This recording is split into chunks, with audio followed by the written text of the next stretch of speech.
નમસ્કાર દર્શક મિત્રો, સત્યમેવ જયતે લાઈવ ન્યૂઝમાં આપ સૌનું હાર્દિક સ્વાગત છે। સમા વિસ્તારમાં પોલીસ દ્વારા કરેલ ગેરવર્તણૂક બાબતે પોલીસ કમિશનર સાહેબને આવેદનપત્ર આપવામાં આવ્યું છે।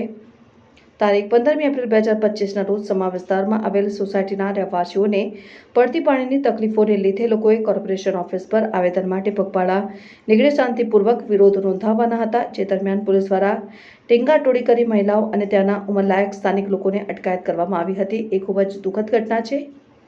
કોર્પોરેશન દ્વારા વેરો લેવામાં આવે છે। વેરો જો ભરવામાં લેટ થાય તો કોર્પોરેશન દ્વારા દંડ પેટે રૂપિયા લેવામાં આવે છે। જો લોકો સુવિધાઓ માટે વેરો ભરતા હોય તો કોર્પોરેશનની ફરજ છે કે એમને સુવિધાઓ પૂરી પાડવામાં આવે। જો કોર્પોરેશન દ્વારા સુવિધાઓ ન પૂરી પાડવામાં આવે તો સ્થાનિક લોકો વિરોધ નોંધાવી શકે। આ લોકશાહી દેશ છે।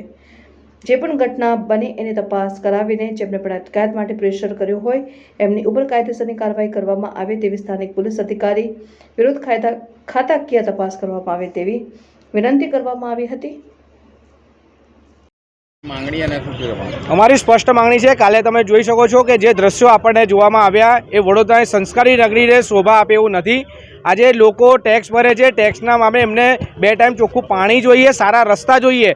કોર્પોરેશન એનામાં વિફળ ગઈ છે। કોર્પોરેશન પાસે કોઈ જવાબ નથી। જ્યારે સ્થાનિક લોકો જ્યારે પાણી માટે આંદોલન કરવા નીકળ્યા હોય, બોલવા માટે નીકળ્યા હોય તો એમને પોલીસને હાથો બનાવીને એમને અંદર નાખવામાં આવે। એ પણ કેવી રીતના કોઈ રીઢા ગુનેગારને તમે પેલું ટીંગાટોળી કરીને નાખી દેતા હોય એવી રીતના ઘર્ષણ ઊભું થયું છે। આખા દેશ અને આખા દુનિયા જોયું છે આ વસ્તુ। વડોદરા સંસ્કારી નગરી ક્યાંક ને ક્યાંક શાખને આ આઘાત લાગ્યો છે કે સંસ્કારી નગરીની વાત કરતા જ કરો છો અને તમારા પોલીસ ખાતા શું કરી રહ્યા છે। એટલે અમે કમિશનર સાહેબને મળવા માટે આવ્યા છે। બીજી વાત કે જ્યારે જનતાએ તમને ખોબે ખોબે મરીને વોટ આપ્યા છે તો એમનો હક છે કે તમને આવીને કહેવાય। તમારો કોઈ નેતા ત્યાં જઈને પૂછવા તો જતો નથી કે ભાઈ પાણી તમને મળે છે કે નથી મળતું। જ્યારે હવે એ લોકો બહાર નીકળે છે એવા માટે તો તમે એમને દબાવો છો।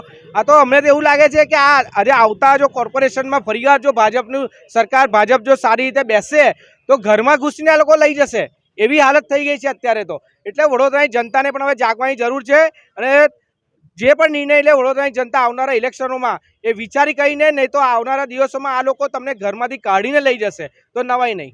આજે શિવસેના વડોદરા શહેર તરફથી અમે પોલીસ કમિશનરશ્રીને ગઈકાલે જે સમામાં પાણી મુદ્દે પોલીસે જે પ્રજા સાથે ઘર્ષણ કર્યું, એમની સાથે જે ગુનેગાર જેવું વર્તન થયું, તો એ સંદર્ભે આજે અમે એની નિષ્પક્ષ તપાસ થાય, કોના ઇશારે પોલીસે આ પ્રકારનું ઘર્ષણ કર્યું પ્રજા સાથે, એના માટેની અમે તપાસની માંગ કરી રહ્યા છે।